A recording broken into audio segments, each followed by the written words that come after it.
Welcome back, everybody, to the Philadelphia Eagles franchise here on Madden 22. Today we are going to kick off the offseason with free agency and everything that goes with it. So, obviously, free agency being the big thing, along with re-signings, trades around the league, pretty much all of the big-time transactions that don't involve the draft will happen in today's episode. Last time around, we had our divisional round game against the Chicago Bears and unfortunately lost. I know the score says 24-17, but that's not accurate. If you remember, the game did not end up saving. We actually lost 41-34. It was a crazy game. We were down 21-3 at one point, but we came back, almost had them, but unfortunately we're unable to. Jason Kelce's talking about how he doesn't want to be around snow again, which he probably won't. I am expecting Jason Kelce to move into Retirement Village in Boca Raton, Florida this offseason, so I don't think snow's going to be an issue for him for a long time. We do have our contract extended. That's very good. Remember, our coach, Champ Britton, won Coach of the Year. And as we go into the Pro Bowl week, look at this. The Super Bowl is going to be between the Jacksonville Jaguars and the Dallas Cowboys. We're going to talk about that game in a little bit, but first I want to take a peek at the Pro Bowl rosters, see how many of our guys we have. During the Pro Bowl, we're just going to focus on having fun. I'm not actually going to play the Pro Bowl because we've got bigger fish to fry in today's episode, but they are making us the coach of the NFC team. So look at QB1. Jalen Hurts has made his second Pro Bowl in this series and is the starter. That's wild to me because if you remember, he finished like 7th in the best quarterback voting, yet he's the starting QB. Doesn't really make sense. Surprisingly, Jalen Hurts was our only player on offense. It's cool to see a lot of young guys around the league, a lot of drafted players get in, but unfortunately no one for us on the offensive side of the ball. Defensively was a little bit different. We had a number of Pro Bowlers, including our superstar rookie pass rusher, Jabari Achabe, which is no major surprise. He had a rookie record, 15.5 sacks. Another non-surprise is cornerback C.J. Thomas, who led the NFL with 10 interceptions. I think Nehemiah Richardson probably should have joined him here in the Pro Bowl, but at least we got one. Deshaun Elliott also makes it, and then both of our special teamers, Zebediah Phoenix and Jack Fox. So one player on offense, 3 on defense, and 2 on special teams. That's 6 total. As part of Super Bowl week, this is the stage in the season where players' development traits go up, so we're going to take a look and see if anybody did increase their dev trait. Nobody on offense. I think Rosemont St. Clair should have. I also think he should have been a Pro Bowler, but unfortunately not. And then on defense, only one. And it's not a major surprise who it is. C.J. Thomas, who goes up to superstar. Again, very well deserved. C.J. Thomas had a fantastic season, not just with the 10 interceptions, but he drastically improved in coverage as the season went along. I feel like it should have been more than C.J. Thomas. Again, particularly St. Clair, but it is what it is. In the Super Bowl, the Dallas Cowboys beat the Jaguars 25-21, so unfortunately, our rival, the Dallas Cowboys, have won the Super Bowl, which is going to just add fuel to the fire for us to get there for the next couple seasons. As we look at the season recap screen, Donovan Wilson ended up winning Super Bowl MVP. We have multiple members of our organization here on the graphic, with Champ Britton winning Coach of the Year and Jabari Achabe taking home Defensive Rookie of the Year. Hopefully that's not the last time either of those two make it. So as we go to the offseason, I have compiled a list of goals for us to complete. This is something we did very similar last year, but I added a twist on it. I had my subscribers in my Discord pick the goals for me that I had to complete, giving them a say in the offseason.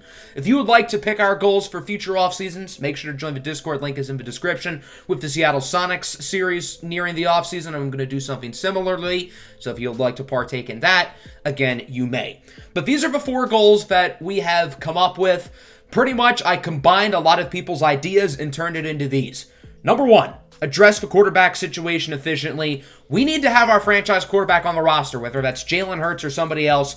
No placeholder nonsense. We need somebody who we actually believe can be our quarterback of the future as our starter next season.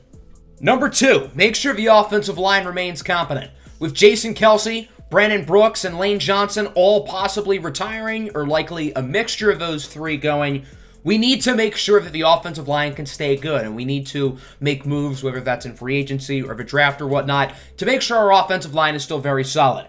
at a high-impact defender in free agency, preferably somebody who's at least an 85 overall. We did it last year with Bobby Wagner. It ended up being a home run. So hopefully we can do it again and add somebody else. And then number 4, make a splash in the trade market. It doesn't have to be for a big name, but somebody who we believe will be a high-level contributor for us and somebody who's going to really fill a need for us. So those are our 4 main goals that we are going to try to complete here in the offseason as we start off with the coaching changes. 5 coaches ended up getting fired: Brian Flores, Joe Judge, Frank Reich, Mike Vrabel, and Sean McDermott. So let's figure out who the new coaches of those teams are going to be. The Bills have gone in their division to hire Patriots de facto defensive coordinator Gerard Mayo. The Colts are going with Cowboys offensive coordinator Kellen Moore, probably the hottest commodity here in the offseason. He gets to work with quarterback Malachi Madison. The Dolphins are going with Giants defensive coordinator Patrick Graham, somebody who they believe can be a much-needed culture changer for them. The Titans are going with Lions defensive coordinator Aaron Glenn, one of the more underrated names in the market. And the Giants are hiring Sean McVay, who was fired last year by the Rams. McVay was our offensive coordinator this year, and he did a darn good job. So now McVay stays in the NFC East, and we need a new offensive coordinator, and that man is going to be Nick Sirianni. He never really got a chance in this series since we fired him on episode 1 within about 3 minutes. So now he gets to be our offensive coordinator, which I suppose is kind of funny. Robert Saleh will stick around as the defensive coordinator. He did a great job for us last year, and I imagine he'll probably get another head coaching shot likely next offseason. As we look at the player retirements, Brandon Brooks is going to call it a career after 12 seasons. One of the big-time pieces on this offensive line for nearly a decade. He was a key contributor on the Super Bowl team and will always go down as an Eagle legend. Other notable names include Adam Thielen, KJ Wright, Roger Saffold, James White, Everson Griffin, Mitchell Schwartz, Ryan Fitzpatrick, Cam Newton, T.Y. Hilton, Chris Harris, Le'Veon Bell, Antonio Brown, among others. Ben Roethlisberger is also down there. So overall, it's a somewhat big retirement class. I'm surprised we only had 1. So that means Jason Kelce at 36 years old is sticking around. Lane Johnson, Bobby Wagner, and Fletcher Cox, all of whom were retirement candidates, will also be sticking around for another season. But not all of those players are under contract, which is what we get to here in the re-sign phase. We have probably about half of our starters up for new contracts, and I'm not exaggerating when I say that. It is literally about half of our starting group. We have plenty of money, but we need to be smart with how we spend. We have a ton of young players on the roster who are going to need to get paid. Guys like Devontae Smith next year. And then as we move along, Tykeem Keon, Nehemiah Richardson, CJ Thomas, Jabari Achabe. We need to make sure we have enough money for all of them. So because of that, we have to be smart with how we spend. We're going to start here with wide receiver Chase Claypool, acquired midseason from the Steelers. This is a pretty easy one. We gave up a 3rd-round pick for Claypool at the deadline. He was very underwhelming, and we're going to let him go. He had a couple big plays in the Bears game, including that huge pass interference and then the touchdown to tie it up. But I just don't think it's worth it, especially for over $9 million a season. Fletcher Cox has disappointed the past couple of seasons. He hasn't really been the same player, but I think keeping him around is going to be smart. 1 year, $9.4 million. I don't think that's too expensive. He is going to stick around. Bobby Wagner as well. We need him back. He was unbelievable this season. An NFL record, 27 tackles for loss. He ended up being a great signing for us. We're going to offer him 1 year's $8 million. He unfortunately says no. The franchise tag is about $17 million, so he's going to hit the open market, but we're going to try to bring him back. Jason Kelce has continued to play at a high level. He can't retire anywhere else but Philadelphia, so he's back on a 1-year deal, just shy of $10 million. Now we get to tight end Dallas Goedert, who we gave a 2-year extension to back in season 1, and I think hindsight tells us that was a bad move. Goedert has really not played all that well since signing that extension. I don't think it's worth it to bring him back for $7.5 million, so he's going to be let go. Jack Fox, 3 years, $11 million, no-brainer for the best punter in the league.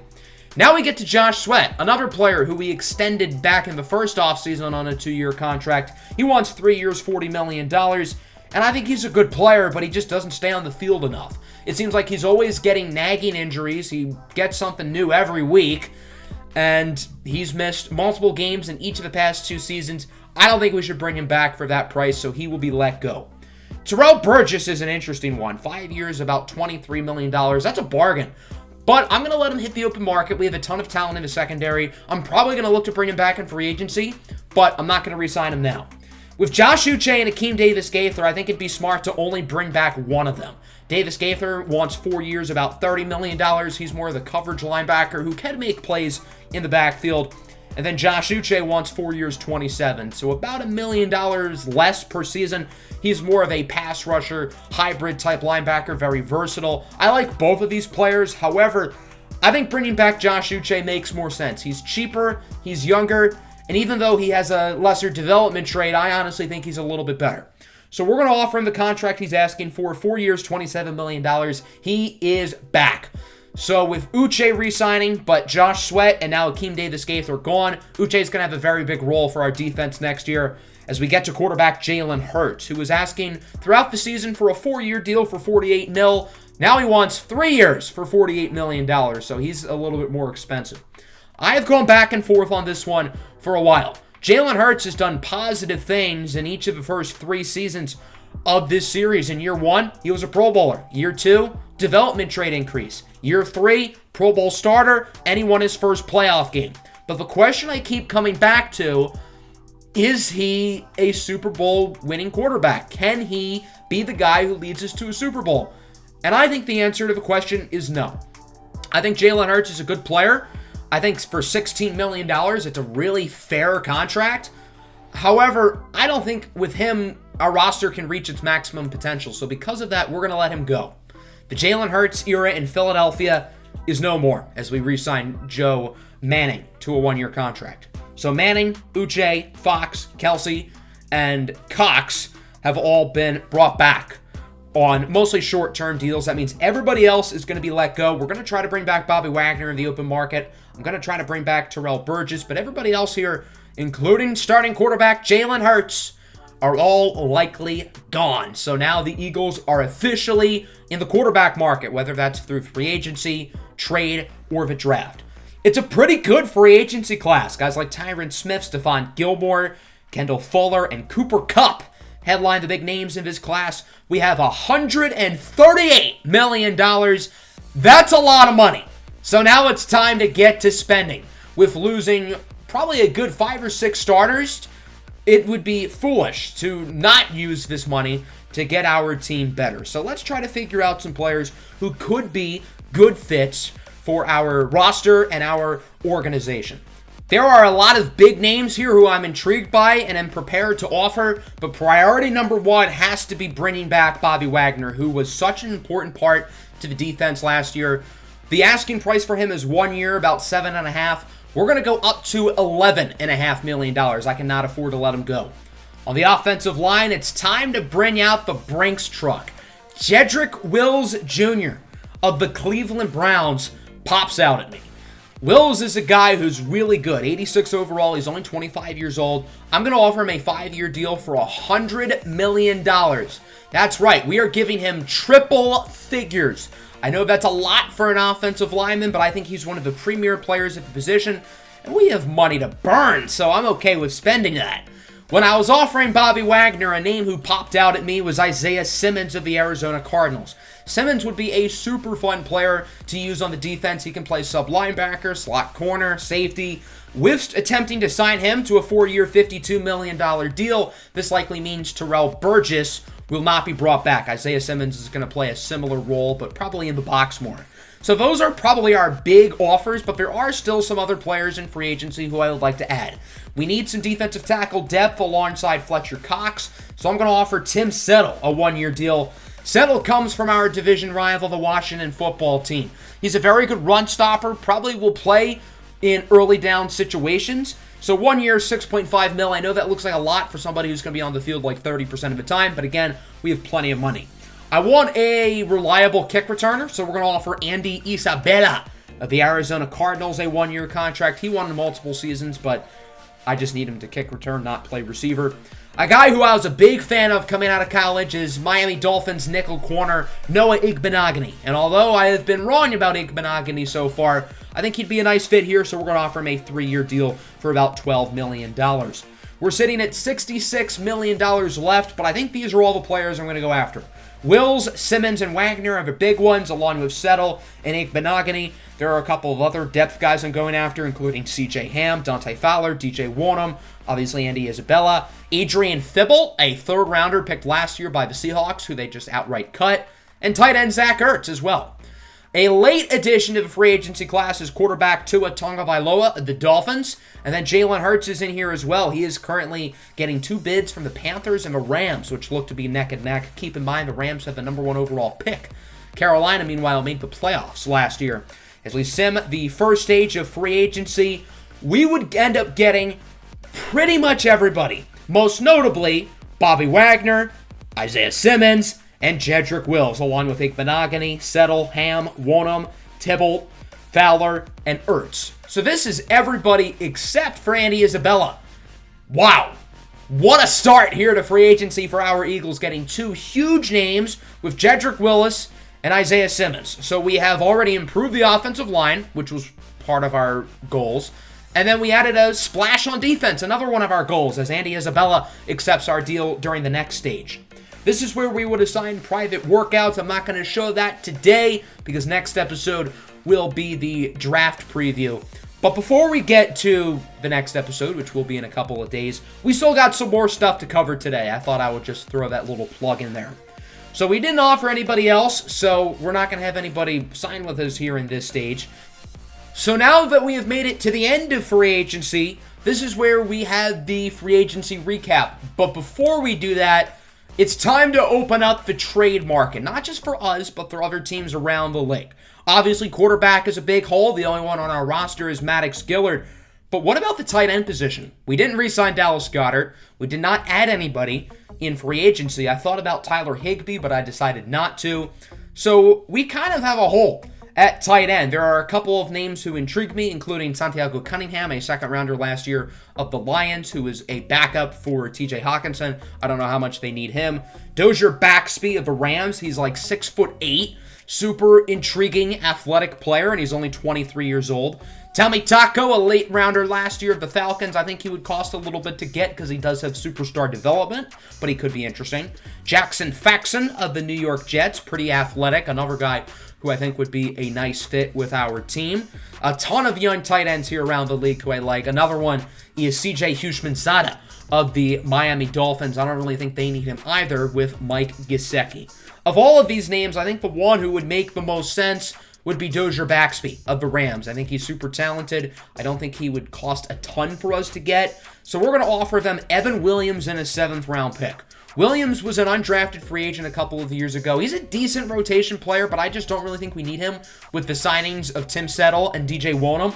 So we're going to offer them that trade, and they would accept. Evan Williams and the 218th pick are headed to the Rams for tight end Dozier Baxby, who will compete to be a starter for us next season. I think that's a really fun addition to the team, and I'm curious to see how he ends up playing. Let's look at some trades around the rest of the NFL, including some very big ones. We're going to start off with Marcus May going to the Tennessee Titans. Marcus May and the Jets have kind of been on edge the past couple of seasons, and I think the Titans want to add some culture builders under their new staff. Derek Carr and a 6 will be going to the Vikings for a 3rd-rounder in Kirk Cousins. The Vikings have a lot of QBs on their roster, including Cousins, Kellen Mond, Drew Lock, and Gardner Minshew, but none of them are starting caliber. So now they get somebody in Carr who's an established veteran, and the Raiders get a nice draft pick to improve their rebuild. Let's talk about the Rams now. They suck. They have the number 1 overall pick. They have finished with a bottom 5 record 3 years in a row. They lost their final 14 games of the season. It's time to implode.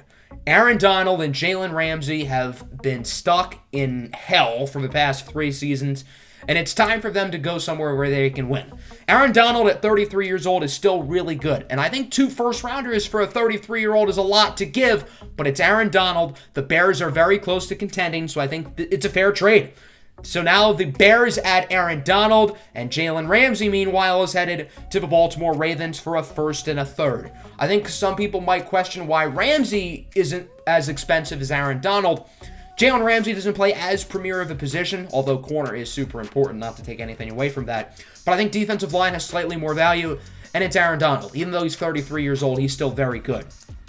Ed Oliver's headed to the Lions for a second, a fourth, and defensive tackle Shaquille O'Neal. He was a second-rounder last year. The Bills are kind of rebuilding with their new head coach, Gerard Mayo. And I think the Lions making a move here makes sense. Detroit's rebuild has gone perfectly. They were the 2 seed last year. And then I ended up swapping a fourth for a second. I felt the original trade wasn't that fair. I thought the Lions kind of fleeced them. So 2 seconds and Shaquille O'Neal for Ed Oliver. I think that's a much more fair trade. Foyesade Oluokun headed to the Texans for a third-rounder. Houston's made the playoffs all 3 years. They're really good, but they could use some linebacking help. And Foye Oluokun, the Yale man, is a very smart player. So as we go into the free agency recap, there are quite a few names who have not ended up signing anywhere. Maybe we want to look at them in the preseason. Mostly special teamers whom we don't need, but maybe some of these other guys. Here are all of our signings, headlined by Jedrick Wills, Isaiah Simmons, and Bobby Wagner, among others. Let's take a look around the league, and there are quite a few big names on the move. We're going to start off with quarterback, though. So Tua's back with the Dolphins. However, I'm actually going to change that. I know you might say it's cheating, but the Tua Tagovailoa thing in Miami just hasn't worked out. They drafted Malik Black in the second round last year at quarterback. I just don't think Tua and the Dolphins is a good pairing. So you can technically call it cheating, whatever. But I'm going to edit Tua's contract, and then he will be re-released, so he will enter free agency as a preseason. So him and the Dolphins can start fresh, which I think would mutually benefit both. The other big-time quarterback in this free agency class is the former Eagle Jalen Hurts, who is now the new starting QB for the Carolina Panthers. I think that's a really good landing spot for him. The Panthers made the playoffs this past season. They're a good team, and I think Jalen Hurts will succeed there. We do play against the Panthers week 5. I'm very excited about that game. I think it's going to be a lot of fun, and I hope he succeeds in Carolina. As we look at the rest of the league, the Giants spent quite a bit of money in the offseason, signing Tyron Smith and Cooper Kupp, giving their young quarterback, Anthony Cortez III, some talent around him. Other notable signings include Justin Tucker to the Bengals, T. Higgins to the Titans. The Lions had a huge free agency headlined by Kenneth Murray. Johnny Hecker to the Dolphins. Dallas Goedert is a Seahawk. Nobody wanted to pay him big money, which doesn't really surprise me, so he got quite a bit less than his asking price. Josh Sweat is headed to the evil Dallas Cowboys. I was rooting for all of our former players to do well, but maybe not Josh Sweat anymore, that he's joining the rival. He is now an enemy. Austin Hooper also in our division to Washington. Terrell Burgess is headed to Buffalo. I hope he succeeds.